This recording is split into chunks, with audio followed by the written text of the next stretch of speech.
Ito sir, start dalawang susi. Cash naman kasi. Sa amin sir, mapa-cash o installment, binibigyan namin lahat. So ito sir, yung shot.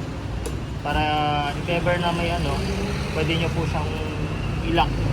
Walang magsususi na iba. Kasi ito rin yung gamit para buksan. Yan, ganun lang po. On niya sir, yan, digital. Tapos may analog. Okay? Tapos may kill switch sir, siyempre pag naka-kill switch, hindi mo siya may start. Ignition. So dapat nakaganyan po siya. So ang start niya, pwedeng kaliwa na brake light or kanan. Okay? So kung saan ka komportable. Yan. So pahigupin lang muna natin ang gas sir. Yan. Okay? Ayan sir. Busina. Okay? Signal light. So may indicator naman dyan sir. Tapos meron din naman sa harap. Sa likod sir, ito rin. Sa likod. Tapos kanan. Yan sir. Okay. Sa salam nakita naman.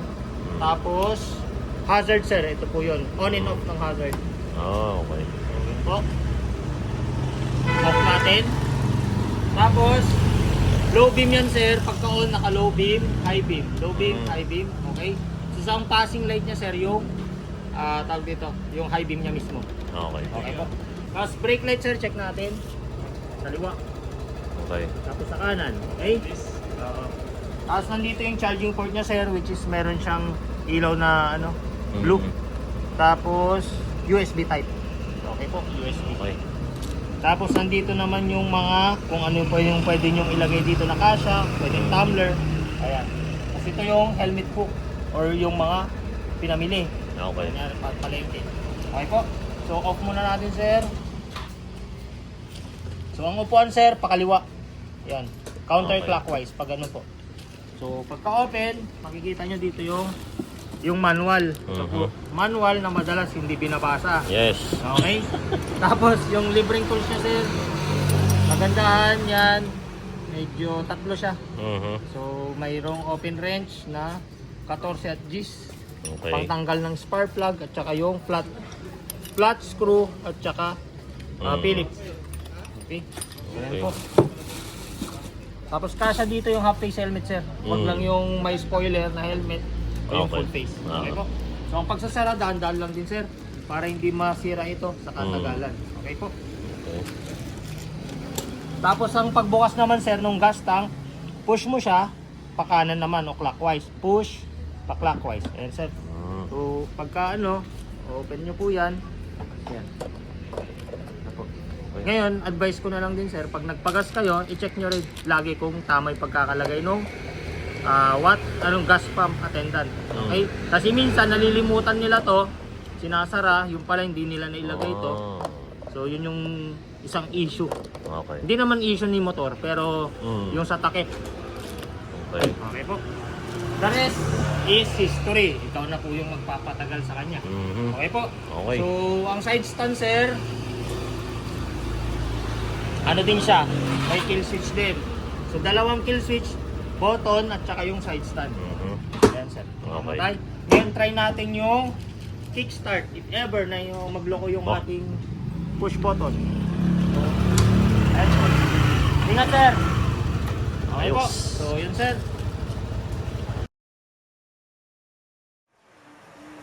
Ang ating Suzuki Access mga kapatid.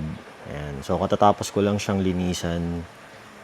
Actually this is the day after na nung nakuha natin, no? Dyan sa may REJR motorcycle. So shoutout again kay Weng for assisting me sa aking pangatlong unit dyan sa dealership na REJR motorcycles. Ayan. So kung trip nyo kumuha ng mga scooters, especially Suzuki, Kymco, yan, may mga discount sila sa mga units na yan. Check nyo lang sila, REJR sa Marikina. Ito talaga yung angulo niya, no? Napakaganda kapag dito yung, kumbaga, pag pipicturean mo tong Suzuki Access 125, ganyan yung tindig, no? Anyway, so, bakit nga ba ako kumuha ng Suzuki Access 125 when in fact meron na tayong Bajaj NS400Z? Well, wala naman tayong balak na palitan yung big bike natin kasi talagang gusto ko pa rin na meron akong expressway legal na motor, no? And this is more of a complementary na scooter para dun sa ating NS400Z. Kasi minsan, syempre, di ba, if yung pupuntahan mo naman is sobrang lapit, 10 to 15 minutes lang, papainitin mo pa yung NS400Z, mabigat, and then you get stuck in traffic, nandun yung buga nung radiator fan niya. So, it's a lot of hassle just for a 10 to 15 minute na ride. So, I think for me, it's a must na dapat meron din akong scooter, no? Kasi this one, you insert the key, you start the ignition, twist and go. Wala nang kadrama-drama, wala nang mga preparations na kailangan, pagpapainit or whatnot. Rekta ka, aandar ka. So, isa sa nagustuhan ko dito sa Suzuki Access 125 is basically yung looks, no? Ilang beses na rin ako nagkaroon ng Honda Click in the past. Nagkaroon din ako ng Bergman, which is something that I was also deciding to pair with my NS400Z. I had an EX before, pero I wanted something different. This one also is, very similar somehow pagdating sa design doon sa dati kong Vespa Sprint 150. And I really like those kinds of scooters. Napapansin nyo, nauuso na talaga yung mga medyo classic looking na mga scooters, di ba? So, nandiyan yung Giorno sa Honda, yung Fazio sa Yamaha, and then now, dito naman sa Suzuki, itong Access 125. I really like the color. I was deciding between the matte black or ito, but ultimately, I decided na ito na lang kasi in terms of maintenance, mas madali itong linisin dahil gloss. Compared sa matte na black na talagang alikabok pa lang, and yung kulay itim talagang nightmare yan to maintain, no, pagdating sa sa looks. Kaya dito tayo napunta sa kulay na to. Okay, so pakita ko sa inyo yung cockpit, yung ating dashboard, ating digital, well actually not digital panel, but one thing na selling point para sa akin ito is talagang tumugma, no, yung kanyang cluster gauge doon sa overall design scheme nung motor, which is luma, right? Vintage. So, this one, yan, hindi siya TFT, although may TFT variant to na Ride Connect. Ang maganda rin doon, meron kang turn-by-turn navigation. Pero I opted na ganito na lang, although it's just a 7K difference, less than 10,000 na difference. Pero kasi mas nape-preserve, no, yung overall design language nitong motor kapag ganito rin yung cluster gauge mo. So, disusi pa rin siya. It's not even keyless, which is fine. And then, you turn it on. Ito yung sasalubong sa'yo. Diba? Ulitin natin. So, let me turn it off. Turn it back on. O, diba? So, yung color na yan, hindi lang siya design or RGB lighting parang sa mga computers, but when you're in blue, okay, pag yun ang nakikita mo, ibig sabihin, you're not as efficient, but then, kapag nagbiberde yan while you're riding, then that means tamang-tama lang yung piga mo pagdating doon sa throttle. In terms of fuel economy, sabi nila kaya ng 57, that's the declared fuel economy, but I think 45 kilometers kayang-kaya, no? Comparing it sa NMAX TechMax ko before, I was getting just 33 kilometers per liter. Although, syempre, magkaiba ng power yan. This is just 8 horsepower. The NMAX is, definitely a lot more powerful. Sa torque, ito ay, I think, 10.2 Newton meters. So, it's not the fastest, obviously. I mean, itsura pa lang. Alam mong hindi mabilis yung motor. Pero hindi mo bibilin yung motor na to dahil sa bilis, right? If I want a faster bike, then I can always ride my NS400Z. Nakaset sa akin na ipakita kaagad yung time. And then you have your fuel gauge here, 0 to 110, analog, and then you have your guide, no, pagdating sa iyong fuel economy by just following the colors. One press here, makikita mo yung volt. Okay, ng battery, it's 12.6. May setting ka sa bright, no? So, mayroon yan 3 levels. You just press and hold, and then you can scan through the different options. Ako, nandun ako sa pinakatodo. Next is yung total odometer. Currently, nasa 20 kilometers. Dahil 1 day old pa lang ito. And then, trip A. You have your trip B. and then back to the clock. Okay, ngayon parinig ko sa inyo kung ano ang tunog. I'm sure maraming gustong marinig kung ano ang tunog ng kanyang starting.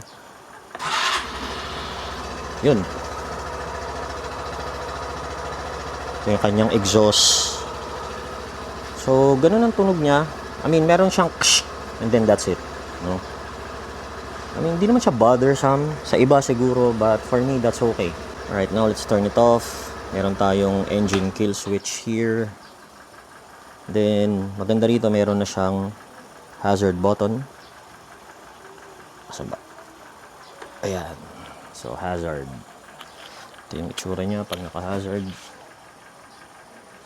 So, bulb type ang ating mga turn signal sa likod, pati sa harap. Yung ating tail light naman ay LED na. Ayan, kitang-kita naman. O, diba? Yung Bergman standard kasi wala pa no? Na hazard light. Dito naman, meron kang passing light. Pak, pak, pak. Highlight. Yan. And then, turn signals. Yan. Busina. Diba? Okay din naman yung side mirror niya. Yan, bilog. Maganda rin yung stem. But, I'm not just very satisfied pagdating dun sa quality ng glass or mirror na nandito. Parang medyo, ano siya it's not smooth.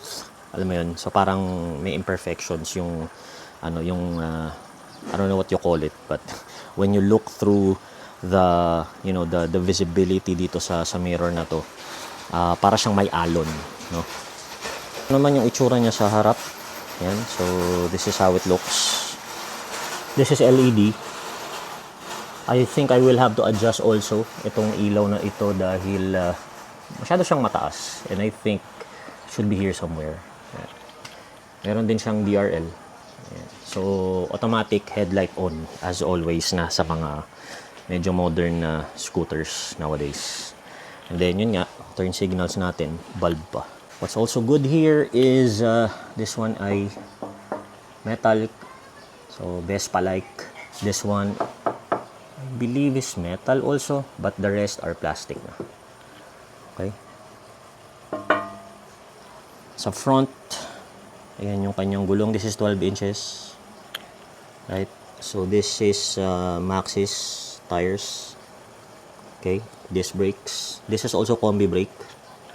And then, for some, they don't like the 10 inches. For me, it's fine, I guess. That's why it's also very fuel efficient. That's why it's quick on its feet. And you can always change it if you don't really like the way it looks, right? Ganyan din actually sa Suzuki Bergman. Siguro one thing na na-experience ko lang dito, if just comparing it with 12 inches or 14-inch rear wheel tires or rear tires, is medyo siya, no? Madali siyang mag-lean, right? So it's not as stable when you're trying to do a turn. Madali siyang humiga, right? So that's just my observation. Sanayan lang naman yan I think I also like here, meron kang charging port. Ayan diba? So similar to Bergman, which to me is still probably the most practical, most pragmatic na scooter talaga na meron. Even better actually for me than the other scooters na 125cc, kasi sobrang lawak ng gulay board nun, tapos meron ka pang extension dito ng legs, parang maxi scoot. That's why medyo torn ako talaga nung if it was Axis ba or Bergman. But ultimately, I wanted something I haven't tried. So, nag-access tayo. But, ang maganda rito, yan, malawak din naman yung gulay board niya. And the seat, man, it's very long. Like, kayang mag-fit dito siguro 3 kung gusto mo talagang subukan. And then, dito sa compartment niya, itong namimiss ko kapag wala akong scooter. Sobrang dami mong pwedeng ilagay, di ba? And can fit a half-face helmet. Siguro yung mga classic type lang, no? Pero pag may spoiler na, baka hindi na magkasya dyan. But this is what I really like sa mga scooters, no? Hindi mo magagawa to sa mga big bikes eh. Hence, definitely something I cannot do sa NS400Z. That's why I always bring a backpack, which is sobrang hassle. Alam mo yun. So, if let's say kailangan mong pumasok, ayaw mong mag-drive ng kotse, gusto mong magmotor lang, ito, lagay mo lang yung backpack mo dito, right? Or you can always get a top box. One thing na isa rin kakaiba dito sa Access, sa inyo maraming kakaiba dito sa Access is yung kanyang gas tank. So, you push this and then, wait. So, you push this, yan. Turn mo lang sa kanan, nandito yung kanyang gas tank. Ayan. This is how it looks. Take this out. Lagay mo dyan. O, diba? Capacity nito, 5 litro. So, kung 45 minimum, siguro, kaya mo 220 no? Na kilometro sa isang full tank. Yan, diba? Saka, very classic talaga eh, no? I mean, look at the way the seat was designed, yung leather color, even yung exhaust, sobrang simple lang, right? Ang liit. Tsaka ang maganda rito kasi, kung ikukumpara ko to sa, siguro punta tayo dito. Kung ikukumpara ko to dati sa Bergman, ayan siya, ganyan ang itsura niya. Sa Bergman kasi, yung tire hugger niya, masyadong nakayakap talaga dun sa gulong eh. Dito kasi medyo nakaangat pa, no?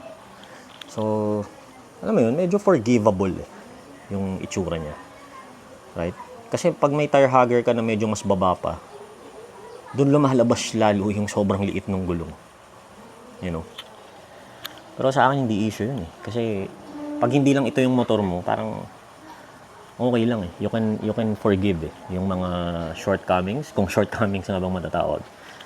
Pero ito definitely hindi shortcoming to. Imagine, to this day, Suzuki still maintains yung kanilang Kickstarter. Damn, di ba? Parang sila na lang yata gumagawa niyan eh. Right? It's good when you need it. Right? And then, maganda rin yung quality ng kanilang mga passenger foot pegs. Quick walkthrough nitong ating bagong scooter, the Suzuki Access 125. So, sa mga taga-subaybay natin sa channel, expect it's going to be a mix between the NS400Z content and also this very cute na scooter dito. Itong ating bagong baby. Si Axe. Axe nga ba? Anyway, see you guys around. Thanks for watching. Kita-kits ulit tayo. Bye.